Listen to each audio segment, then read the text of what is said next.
Now, while the US President Donald Trump and the North Korean leader Kim Jong-un play at cowboys and Indians in the sandpit of global one-upmanship, let's find out, is there really a red button on the desks of leaders, one which they can press to trigger off a nuclear strike? In the US, the so-called red button is really a metal briefcase which is always carried by the military aide who accompanies the president everywhere. Only the President of the United States can authorize a nuclear attack. The briefcase and its cover weigh about 20 kilograms. So what's inside that suitcase, which is also known as the atomic football, the black box, or even the button? Inside the briefcase are 4 items. There's a black book which lists the options open to the launching country for retaliation. There's another book with a list of site locations of where the president can be whisked away to safety.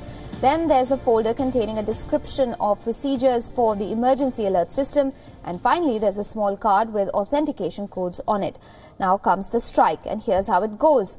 The president would first decide on which weapons are to be launched. Next, his order will be verified by the Secretary of Defense. Next, the president has to identify himself to the Joint Chiefs of Staff through his personal code.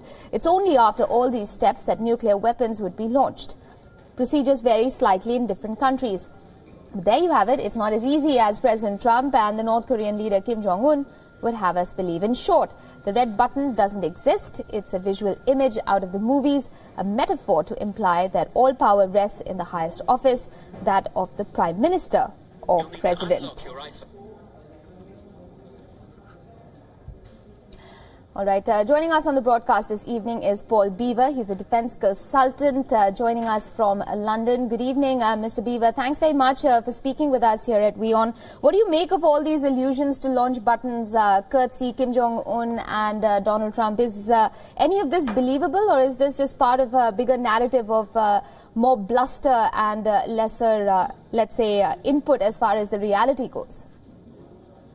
I think there's no doubt at all that this is about bluster. This is about positioning. This is not any serious diplomacy. What's important, however, is that this is keeping the whole question of North Korean nuclear weapons in the public eye in America. I believe that President Trump is playing mainly to his domestic audience and to the North Korean leader rather than to the world in general. The real work is being done by Ambassador Haley, who we heard from in your report from the United Nations. She's the American ambassador to the United Nations. Nikki Haley is a very competent operator, and I'm sure that she is working hard behind the scenes because that's where all the work is being done. There's no doubt that we do need to see North Korea stand down from its nuclear posturing in the same way as we would like to see most countries in the world doing the same. The problem we've got, of course, is that in some countries, like in America, as you explained, there is a very good standard system in place to launch nuclear weapons, which has checks and balances, so you can't just do it if you want to. However, in other countries like North Korea, it will be solely in the hands of Kim Jong-un, and therefore it's a more difficult problem for the world to deal with. Is it also true, Mr. Beaver, that the United States has allies like the United Kingdom and France, which are also nuclear-powered nations, that there is a system of, let's say, a conversation between these 3 parties so that whenever there is the chance of or the threat of nuclear war, that all 3 of these countries are in the know of what their plans are, but that can't be said of countries like North Korea? No, the situation is very simple. In the North Atlantic Treaty Organization, the United States and Britain are the 2 prime members of that. Increasingly, France is becoming involved, although I don't believe she's in the nuclear protocol at the moment. The United Kingdom, the United States, Canada, Australia and New Zealand talk a lot. It's called the Five Eyes Treaty. So there are lots of different checks and balances. There's a whole raft of things which are done. But at the end of the day, it's the heads of government who have the authority, the political authority in the West to launch weapons. It isn't done lightly. It hasn't been done, of course, for more than 75 years, and that's a very good thing.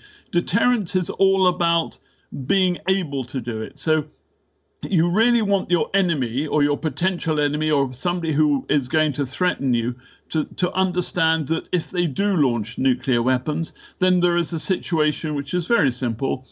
They will be blasted, and therefore it's not worth them doing it. And that's what everybody wants, this mutually deterrent situation. All right, coming back to developments from today, Mr. Beaver, we know that there's been a conversation on a hotline that's been dormant for nearly 2 years. There's also a prospect of talks between, or at least formal dialogue between the North and South on January 9th.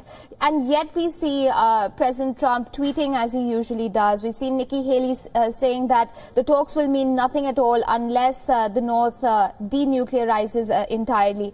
But just the prospect of talks alone, don't you think that it's a move forward as far as the situation, as far as the standoff goes between the North and the United States and poor South Korea, who seems to be caught in the middle of this, a war of words, if you will?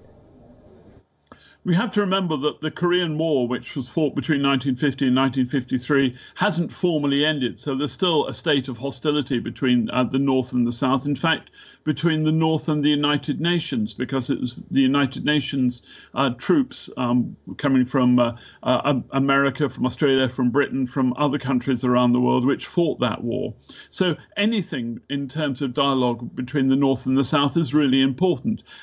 Anything which reduces the amount of tension on that border is very good. But it doesn't get away from the situation that we have, that North Korea is a despotic Stalinist regime which has a military rule where people are starving, and something does need to be done about it. The problem when you have with a dictator like Kim Jong-un is if you push him into a corner, he might just bite. It's like pushing a wild animal into a corner of a cage. It will lash out. That's what you don't want to do. On the other hand, you want to keep that dictator firmly in his place.